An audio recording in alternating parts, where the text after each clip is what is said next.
Bom dia a todos, bom dia a todas, bom dia para você que nos assiste pela TV UFMA no Maranhão e pela Pop TV em Sobradinho e Porto Alegre. Sejam todos muito bem-vindos e bem-vindas a mais um ICL Mercado Investimentos.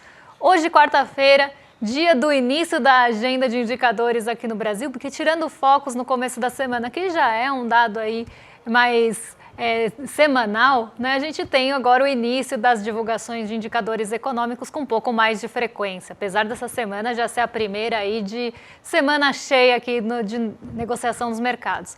Mas vamos aí passar pelos principais, então, pelas principais divulgações, vamos falar de GPDI, vamos falar do Pix, que está causando um rebuliço nas redes sociais. O que vai acontecer? A Receita quer tributar o Pix? Calma que a gente vai explicar tudo isso tintim por tintim para vocês. E vamos falar também da arrecadação federal. Mas antes de tudo isso, eu vou dar bom dia para o André. Bom dia, André, como você está? Bom dia, Débora. Bom dia a todos os nossos telespectadores. Saiu finalmente os primeiros dados econômicos desse ano. Então a gente tem agora aí a produção industrial com queda. Vamos explicar o que está acontecendo, questões de sazonalidade, juros e crédito batendo a porta também. Vamos falar do Pix e já adianto, o que vai mudar para você? Nada. Mas aí a gente vai desmentir essas fake news aí que estão rolando, então é importante, divulgação pública aqui, né, serviço de utilidade pública para vocês. Vamos falar da arrecadação federal que subiu aí, bateu o recorde, por que será? A gente vai explicar, né? Então tem bastante coisa para a gente tratar nesse dia de hoje, então já vamos passar para a nossa agenda, Débora.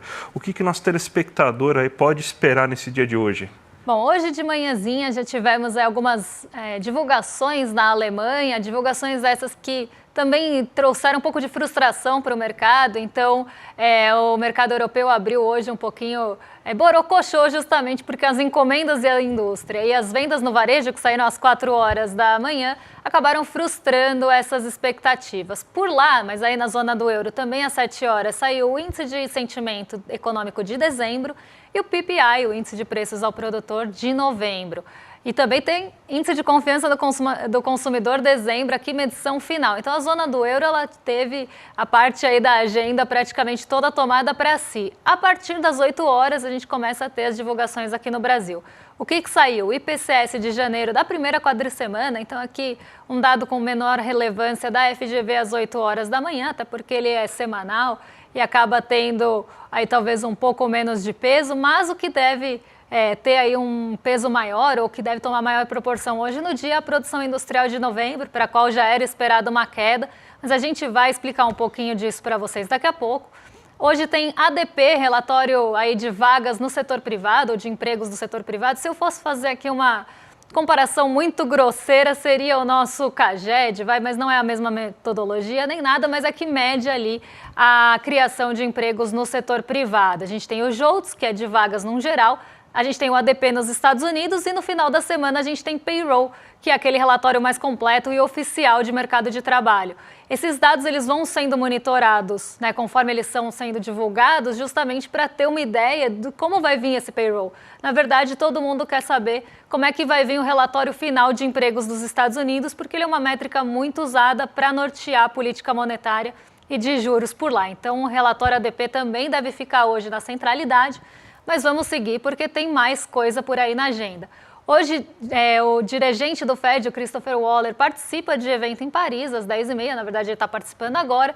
Estoques de petróleo, gasolina e destilados vão ser conhecidos até a primeira semana de janeiro e a taxa de utilização das refinarias também.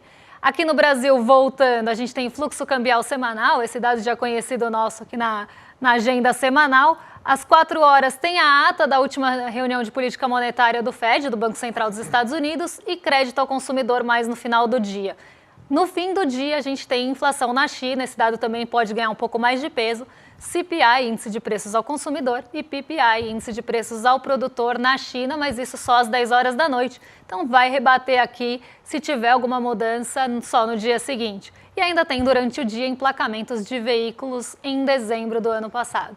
Então essa é a agenda de hoje, um pouco mais completa, como vocês veem a agenda está ganhando um pouco mais de corpo, mas vamos vir aqui para o Brasil logo para comentar essa produção industrial que está na nossa agenda. Exatamente, então acho que é o destaque do dia, né? Você tem a segunda queda mensal da produção industrial, a gente veio de um mês de vamos lá, novembro, setembro, agosto, muito forte da produção industrial, né? setembro, perdão, né? Mas agora a gente tem a queda em novembro aí de 0,6%. No mês de outubro já teve a queda de 0,2% também.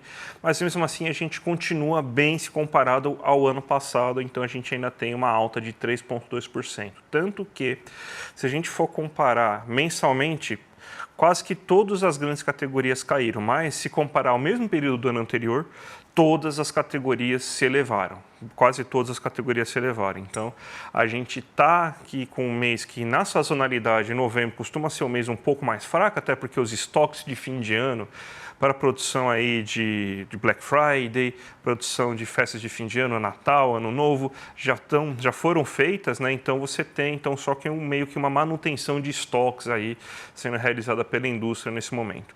Vamos começar pegando os destaques, né? Ou a variação. Não, vamos começar falando da variação, né? Uma variação de 0,6% aqui em novembro se comparado a outubro, ou seja, uma queda na produção industrial. Mas se a gente for comparar com o mesmo período do ano anterior, olha como que ela está forte. A gente está 1,7% melhor do que estava no ano passado. Isso num cenário com juros mais elevados, bem mais elevados, o que está encarecendo o crédito, mas ao mesmo tempo a percepção de demanda é maior, porque o desemprego está menor, a renda está menor, anúncio de salário mínimo em ganho real, o que faz com que aí exista a percepção de demanda futura maior também, isso aí elevando aí a produção, mesmo em comparação ao ano passado, ou seja, mesmo com a sazonalidade, que novembro é o mês mais fraco para a indústria, a gente tem uma situação melhor esse ano.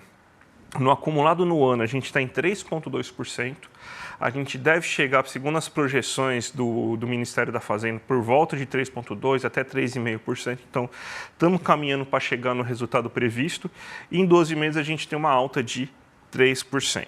Agora a gente pode passar para os destaques para ver o que está acontecendo aí, o que aconteceu esse mês. Ó. A gente teve uma queda bem considerável em quase todos os itens, só as máquinas e equipamentos, ou seja, ainda teve um pouco de produção de bens de capital, mesmo no geral os bens de capital caindo, que a gente vai ver nas grandes categorias, né? Mas mesmo com bens de capitais caindo, mas ainda teve uma boa produção de máquinas e equipamentos, só que a gente vê principalmente indústrias de grande valor agregado caindo, ó, derivados de petróleo, 3,5%, veículos automotores e reboques e carrocerias, 11,5%, lembrando que o setor de automóveis é um dos que está mais forte esse ano.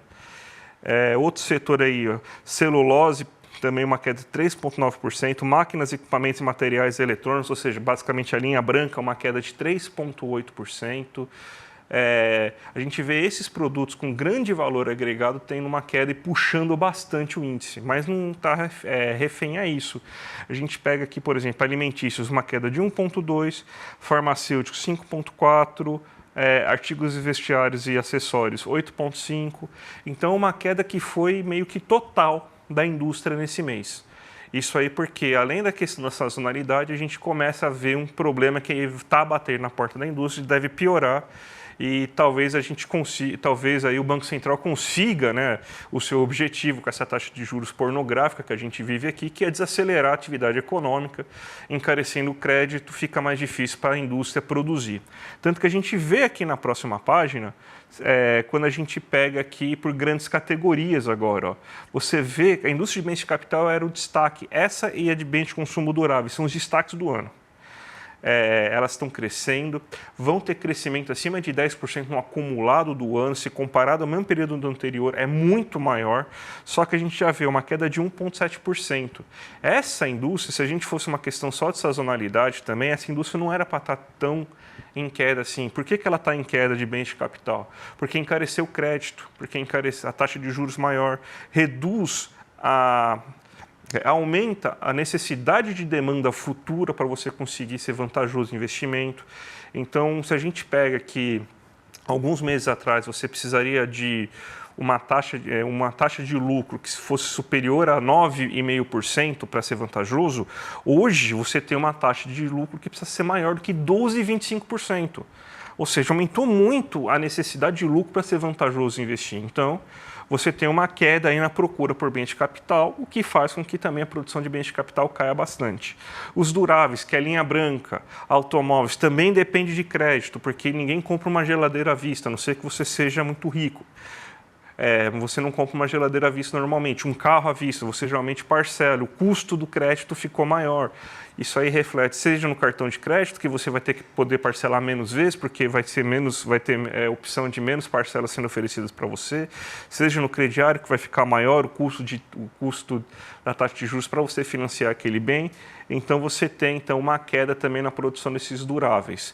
Os semiduráveis e não duráveis, você teve uma queda também de 2,8% e os bens intermediários de 0,7%. Então, o que a gente vê?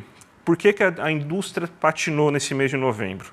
Sazonalidade, tanto que a gente está melhor, mas a gente vê que pelo menos a gente está melhor esse ano do que estava no mesmo período do ano passado, mas também a gente começa a sentir aí o sufoco que a Selic nesse nível tá gerando para a indústria, porque aumenta a necessidade de lucro para ser vantajoso o nível de investimento, além do fato de aumentar o custo de crédito para aqueles que mesmo assim querem investir. Então, colocam mais barreiras para gerar o investimento, né? Então, como eu sempre falo, a taxa de juros é um péssimo acelerador, não é baixando somente a taxa de juros que você vai conseguir retomar a economia, né? Mas ela é um ótimo freio. Então, o que a gente está vendo aí é a taxa de juros servindo como freio para atrapalhar a economia como um todo, Débora. Haja expectativa positiva para ter essa comparação com um custo, né, de crédito, ou um custo até de oportunidades, se a gente for pensar aí, da nossa Selic, né? E ela vai subir ainda mais, como já tem até o direcionamento, então haja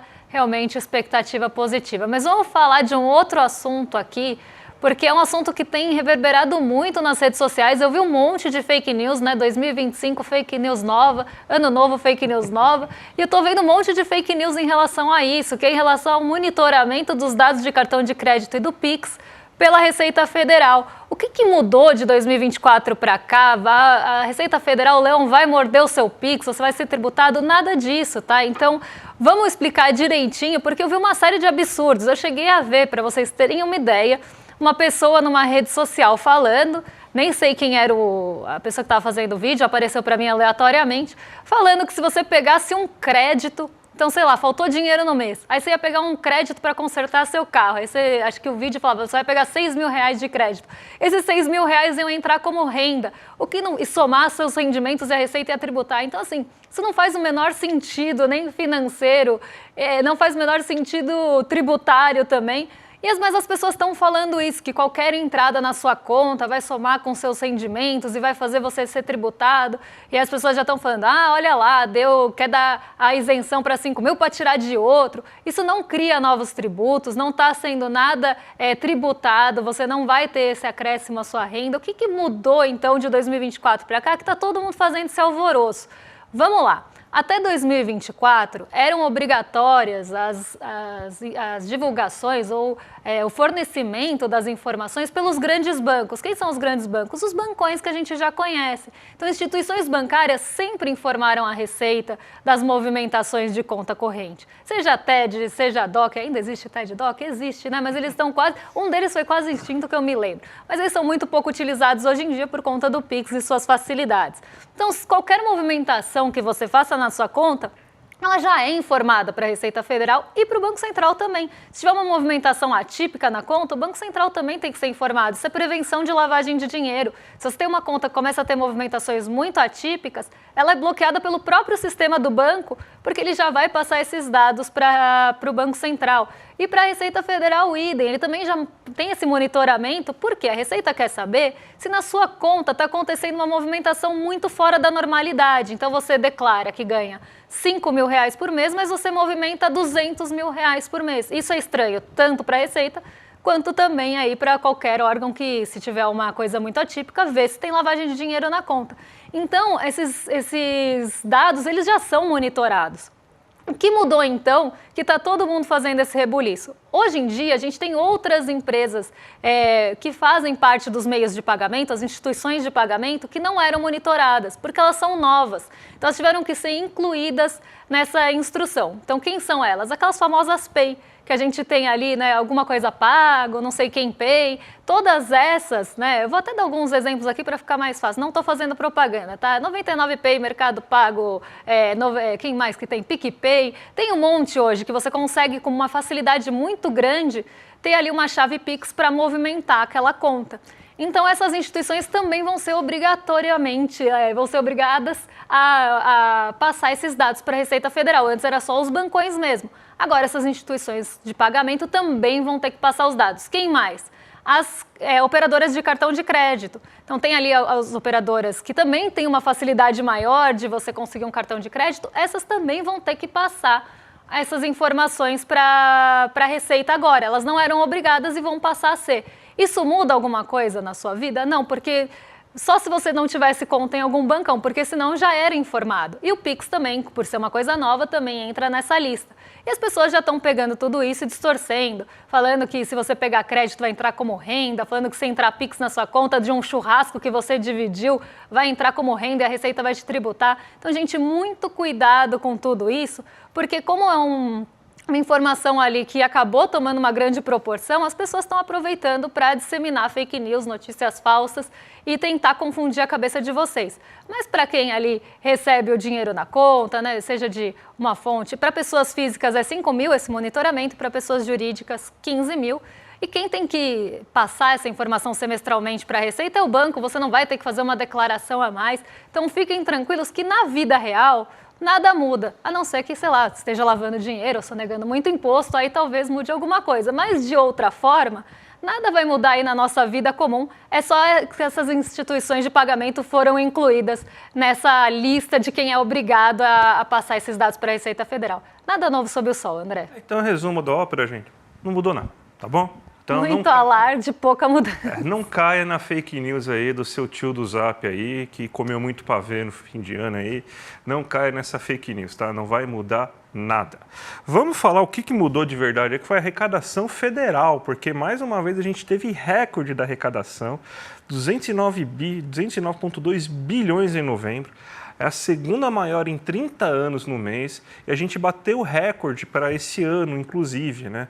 A gente tem uma série de coisas que ajudam a explicar a arrecadação, como, por exemplo, você teve algum acréscimo nas tributações de offshores, a volta do PIS/COFINS, mas os destaques continuam sendo os mesmos. A aceleração da economia, com maior arrecadação, você teve um aumento considerável real da arrecadação da indústria, dos serviços, do comércio, da massa salarial, sem o aumento de 1 centavo de imposto. Ou seja, esse aumento é porque mais renda foi gerada nesses setores, isso aí está aumentando bastante a arrecadação. A gente até montou aqui uma arte para vocês verem aí qual que é o resultado da arrecadação desse ano.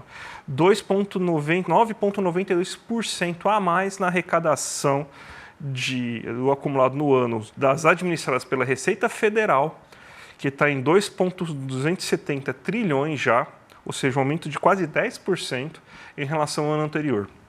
A gente tem que, nesse mês, só pelas arrecadações que são administradas pela Receita Federal, foram 203 bilhões arrecadados. No total, foram 209 bilhões arrecadados, o que está gerando no ano quase 2,4 trilhões já de aumento de arrecadação nesse ano, com uma variação real de 9,82 trilhões. Indústria, serviços, comércio, massa salarial, tudo isso aumentou a arrecadação desse ano. Então a arrecadação não vem, então antes que surja fake news aí, o Brasil o Brasil aumentou muito o imposto, está arrecadando mais. Não, o Brasil está arrecadando mais sem aumentar 1 centavo de imposto, está arrecadando mais justamente pelo fato de que está produzindo mais receita, então mais receita a ser tributada. Uma conta básica.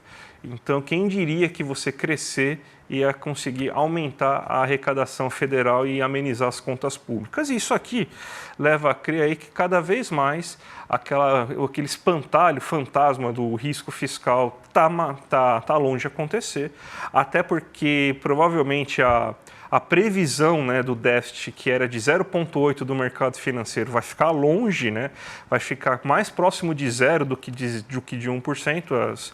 Provavelmente aí estão falando em 0,1% do PIB aí de déficit para esse ano, bem dentro da meta, inclusive, né?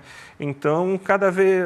É que assim, a gente está numa briga difícil, né, Débora? Porque assim, a realidade, os números mostram cada vez mais que esse risco fiscal que o mercado financeiro inventou e que os analistas estão inventando, até o termo que eu vi outro dia, né? A maior crise fiscal do século. que crise fiscal é essa com arrecadação aumentando em quase 10%, né? Mas cada vez mais, né, pô, se o pessoal fala assim, tanto, o pessoal tão científico, né, tão rebuscado, gosta tanto de modelos econômicos, assim, se os caras só vissem os números, eles iam, você vê assim como que é estúpido essa alegação, né, Débora? Pois é, e aí, André, faço aqui um desafio para você. Quem você acha que errou a projeção da arrecadação de novembro? O mercado, né? Errou mais uma vez aí, mais uma projeção que o mercado errou. Mas vamos falar de IGPDI, né? Algo que também mexe com o nosso bolso e já traz também uma expectativa do que esperar para o IPCA. A gente sempre traz esses outros dados de inflação para vocês terem uma ideia de o que esperar para o índice oficial de inflação que sai essa semana. Então vamos ver como é que se comportou o IGPDI. Ele desacelerou em dezembro, mas teve aí, de novo, batendo a porta do consumidor, a inflação de alimentos, que acaba também preocupando um pouquinho, e vamos ver quem são os grandes vilões do mês. Mas vamos primeiro entender como é que foi o comportamento do IGPDI, quem que impactou mais o IGPDI nesse mês de dezembro, porque em novembro, para quem lembra, a gente tinha tido uma alta bem expressiva do IPA, né, que é o IPA, o Índice de Preços ao Produtor, né? Então a gente viu que esse foi o grande vilão ali do IGPDI e também de outras medições da FGV que fazem essa composição, né? Então tem o índice de preços ao produtor, tem o índice de preços ao consumidor e tem o INCC, cada um com o seu peso, mas aqui eles compõem o IGPDI final, que é o que vocês estão vendo aqui.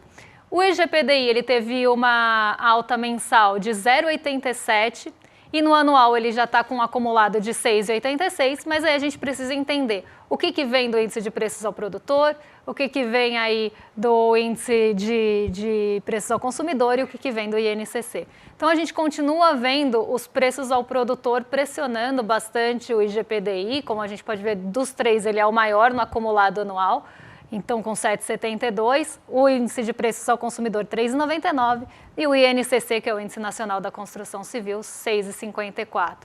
No mensal, a gente teve desaceleração aqui no IPA, então do mês passado para cá ele desacelerou, mas ele continua com alta de 1,08. O IPC também, que no mês passado tinha tido deflação, voltou a subir, agora com 0,31 de alta, e o INCC ficou em 0,5% também com uma ligeira alta em relação ao mês passado por conta de custos aí da construção civil. Mas vamos ver os destaques desse IGPDI de dezembro, porque isso é o mais importante, eu acho, para a gente entender o que está pressionando e o que deixou aí, o que deu alívio para o nosso bolso em dezembro, segundo a FGV, nessa medição. Então vamos lá, o café ao produtor teve alta de 27,15%. A gente já vem falando bastante dessas questões envolvendo o café, tanto questões climáticas como questões de produção global, que tem aí pressionado bastante os preços internacionais do café. Isso acaba chegando também, de uma certa forma, nos preços ao produtor e depois, em medida, nos preços ao consumidor, que a gente já vê aqui o café em pó ao consumidor, subiu 4,59%.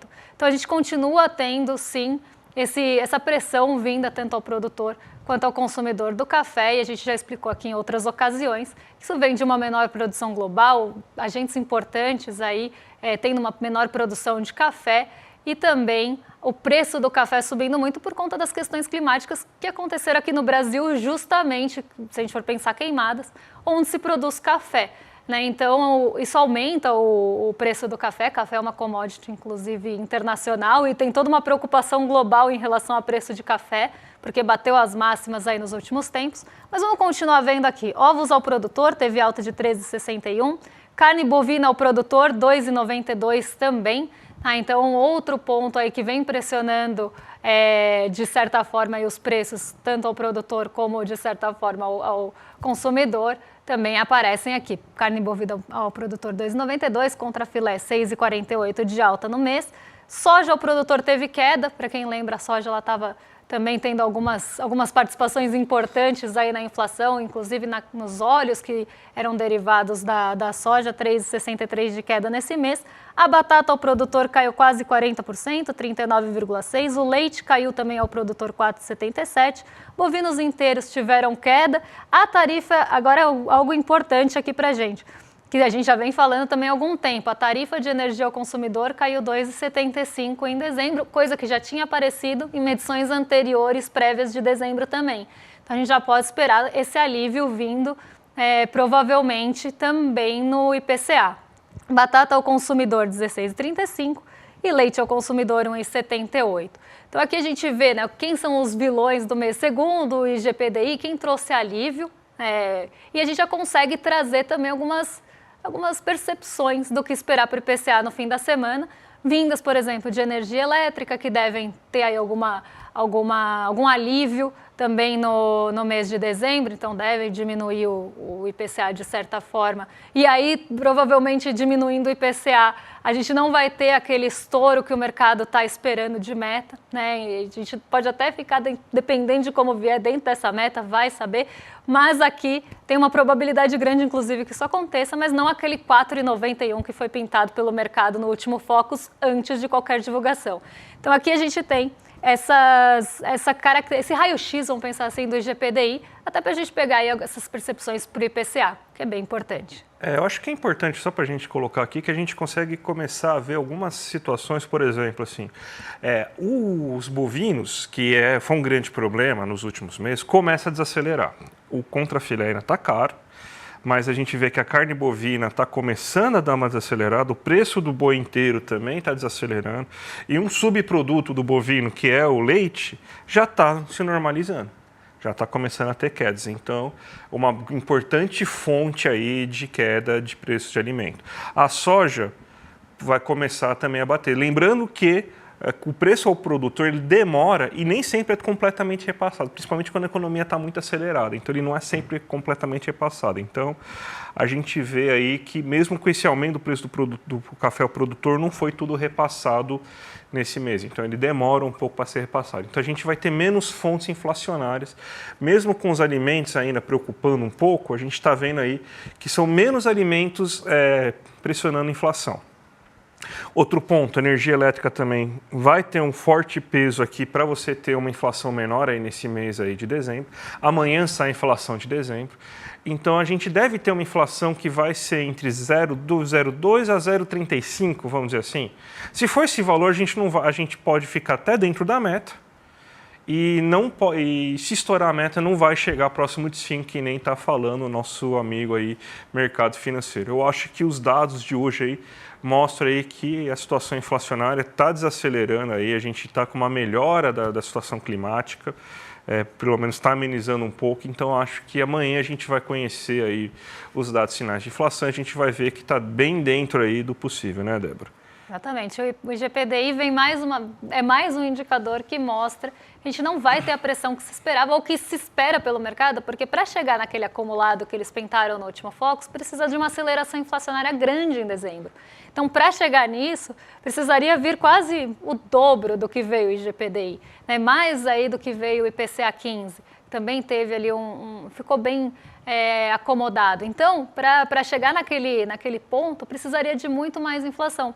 Então, já estamos vendo termômetros que dizem que o mercado errou mais uma vez.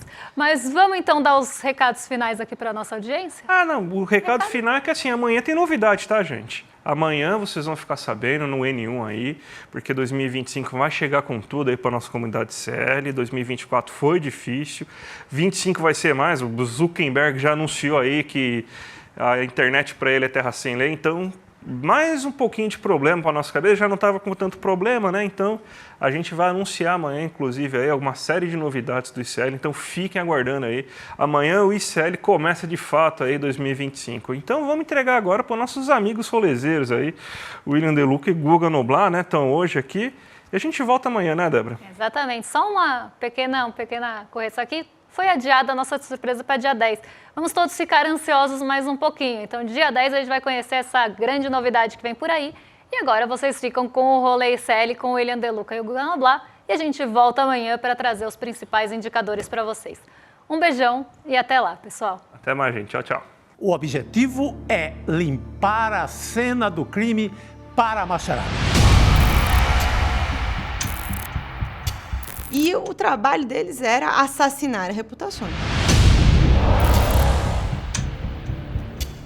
A filosofia aí do bom pedacinho da energúmeno aí,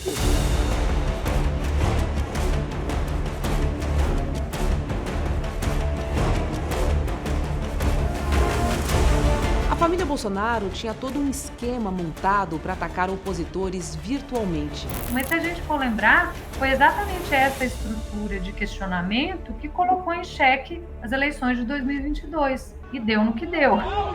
Para quem ainda não entendeu, isto é uma guerra de narrativas. E nos campos de batalha, as máquinas de moer reputações estão sempre à espreita.